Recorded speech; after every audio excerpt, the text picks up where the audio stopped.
Assalamualaikum warahmatullahi wabarakatuh. How are you, my student? Are you fine?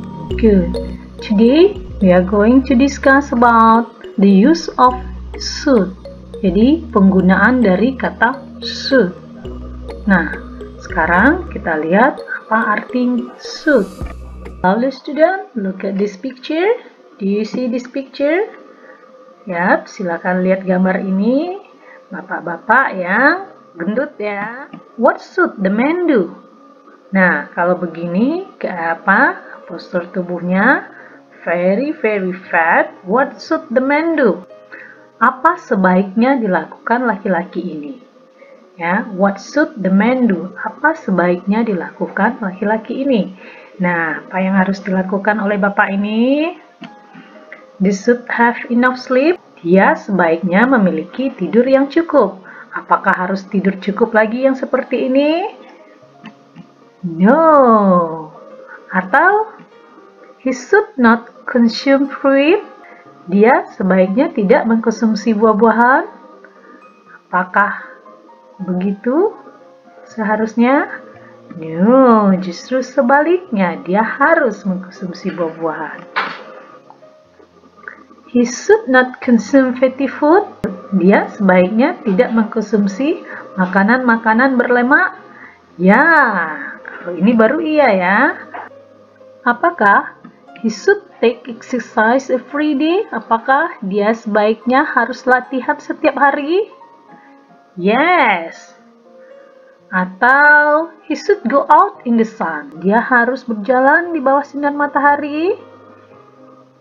Ya. Atau he should go on diet. Dia seharusnya harus diet. Oke. Nah, coba perhatikan kata-kata berikut ini, penggunaan kata should di sini. He should have, ya. Dia sebaiknya atau dia seharusnya boleh, dia sebaiknya tidak mengkonsumsi buah-buahan. Dia sebaiknya tidak mengkonsumsi makanan berlemak. Dia harus, ya, dia seharusnya atau sebaiknya olahraga atau latihan setiap hari. Dia seharusnya pergi berjemur di bawah sinar matahari. Dia harus atau sebaiknya diet. Nah, kata should di sini adalah bermaknakan seharusnya atau sebaiknya. Dalam hal ini, arti should kita dipakai dalam menyampaikan advice atau saran. Jadi, yang ada should ini berarti ini lebih baik sarannya dibanding kalau tidak melakukan. Oke, nah coba diperhatikan. Di sini pola kalimatnya ada subjek, kemudian ada should atau should not dalam bentuk negatif, have kata kerja pertama, consume kata kerja pertama, take kata kerja pertama, go juga kata kerja pertama. Jadi kita dalam menyarankan atau mengatakan mana yang lebih baik dibanding ini atau sebaiknya ini kepada seseorang bisa menggunakan pola ini. Ada subjek, ada should, kemudian ada verb one. Nah, sekarang kita lanjut berikutnya. Should merupakan bagian dari modal auxiliaries atau modal verb, ya, modal kata kerja. Dalam hal ini sama dengan might, could, dan sebagainya. Nah, we often use should when we say what we think is a good thing to do or the right thing to do. Kita sering menggunakan should when we say ketika kita mengatakan apa yang kita pikirkan itu suatu hal yang baik untuk dilakukan atau suatu hal yang tepat untuk dilakukan. Jadi kita bisa mengatakan ini lebih baik dilakukan atau ini sebaiknya dilakukan atau ini dalam bentuk saran. Nah, contoh lainnya, the government should do something about the economy. Pemerintah sebaiknya atau seharusnya melakukan sesuatu terkait dengan ekonomi atau tentang ekonomi. Contoh kedua, should we invite Susan to the party? Nah, ini dalam bentuk interrogative, kalimat tanya. Should we invite Susan to the party? Yes, I think we should. Sebaiknya kita mengundang Susan ke pesta? Ya, saya rasa I think we should. Saya rasa kita harus ya, atau kita melakukannya. Ya, harus dalam hal ini kalau kita menerjemahkan sebagai harusnya tidak terlalu keras tapi levelnya di bawah must. Kalau must itu harus dilakukan. Nah, should not means that it is not good thing to do. Jadi should not ini artinya tidak bagus untuk dilakukan. Jadi secara maknanya dia tidak dianjurkan atau tidak disarankan. Contohnya, you should not stop speaking about it. Kamu tidak seharusnya berhenti berbicara tentang itu. Jadi dalam arti kata, yang mengatakan kalimat ini atau yang mengungkapkan kalimat ini meminta dia harus terus berbicara. Nah, ini makna dari should not. Should not adalah bentuk negatif dari should. Nah, in giving advice, should and had better are commonly used. Jadi dalam memberikan saran, should, selain should itu juga ada had better. Ini biasanya digunakan. Jadi sama-sama menyarankan, menganjurkan maknanya di sini. Oke, sudah bisa dipahami apa itu should dan should not ya. Sekarang kita lanjut kepada contoh-contoh berikutnya. I love the student. Please listen and repeat the sentences. Jadi dengarkan dan ulang kalimat-kalimat di bawah ini ya. Oke, sini ada 9 kalimat. Jadi kita baca, dengarkan dan diulang. First, the government should do something about the economy. Pemerintah seharusnya melakukan sesuatu tentang ekonomi. Kemudian, you should go and see for yourself. Kamu seharusnya pergi dan melihat untuk dirimu sendiri. You should not smoke so much. Kamu tidak seharusnya merokok terlalu banyak. I don't think you should work so much. Saya tidak berpikir kamu harus bekerja banyak, sangat banyak ya. Do you think I should apply for this job? Menurutmu, apakah kamu pikir saya harus melamar pekerjaan ini? Yes, I think you should obey your parents. Ya, saya pikir kamu harus patuh pada orang tuamu. Those children shouldn't be playing online games at this hour. They should be at the school. Anak-anak ini seharusnya tidak bermain game online pada waktu ini, pada jam ini. Mereka seharusnya di sekolah.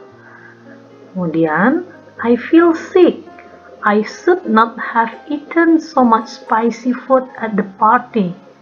Saya merasakan sakit. Saya tidak seharusnya makan makanan yang pedas di pesta.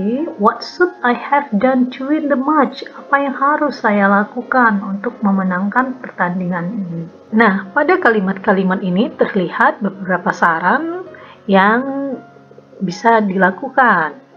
Pertama, ini government should do, jadi harus sebaiknya atau harus melakukan ini. Kemudian should go and see, harus pergi, should not smoke, should work, should apply, should obey. Nah, number 1 sampai number 6 ini terlihat pola kalimatnya yang sama. Should ditambah verb 1. Tetapi pada nomor 7 ini polanya sudah berbeda.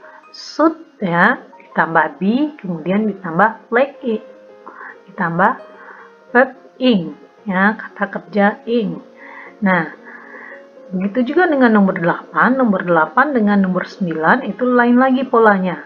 Should ditambah have, ditambah verb 3. Should, ini bentuk kalimat tanya, subject, pakai have juga, kemudian pakai verb 3 juga, kata kerja ketiga. Nah, Jadi, dari hal ini, kalau ini maknanya menyarankan sesuatu yang belum dilakukan. Kalau yang ini should not be playing, ya. Jadi ini menekankan, ya, lebih menekankan, menyarankan atau menyarankan hal yang sangat terbaik untuk dilakukan. Nah, ya, should not be playing. Jadi kalau bentuk yang ketiga ini artinya dia memang betul-betul menyarankan bahwa inilah yang terbaik, bahwa mereka tidak harus bermain games online pada jam pelajaran. Nah, berbeda dengan yang dua ini. Kalau yang dua ini dia bentuknya past tense. I shouldn't have eaten so much spicy food at party. Artinya apa? Dia sudah memakan makanan yang pedas sebelumnya. Jadi dia ini melakukan pernyataan dalam bentuk penyesalan. Seharusnya saya tidak makan makanan yang pedas tadi. Nah, atau apa yang harus saya lakukan untuk menang. Jadi pertandingan ini sudah selesai, jadi dia sekedar berbicara atau bergumam apa yang harus dilakukan untuk memenangkan pertandingan ini. Jadi yang ini kalimat should ditambah have ditambah verb 3 ini kejadiannya sudah terjadi. Nah, jadi dapat kita simpulkan bahwa bentuknya ada 3. Yang pertama should plus verb 1, yang kedua should plus be plus verb ing. Jadi should ini ditambah be ditambah verb ing, ya. Nah, untuk yang ketiga should tambah have tambah verb 3. Nah, ini dia bentuk penggunaan should dalam sebuah kalimat. Nah, sekarang kita lihat penjelasan satu persatu. Nah, bentuk pertama should plus verb 1. Ini pola kalimatnya. Pola kalimat positif atau afirmatif, pernyataan subjek tambah should tambah verb 1. Sementara itu, pola negatif subjek tambah should not. Jadi menambahkan not setelah should-nya, kemudian verb 1. Bentuk interrogatifnya should ditaruh di awal, kemudian baru subjek, baru ditambah verb 1. Nah, contoh kalimatnya, you should take more exercise. You should not take more exercise. Should you take more exercise?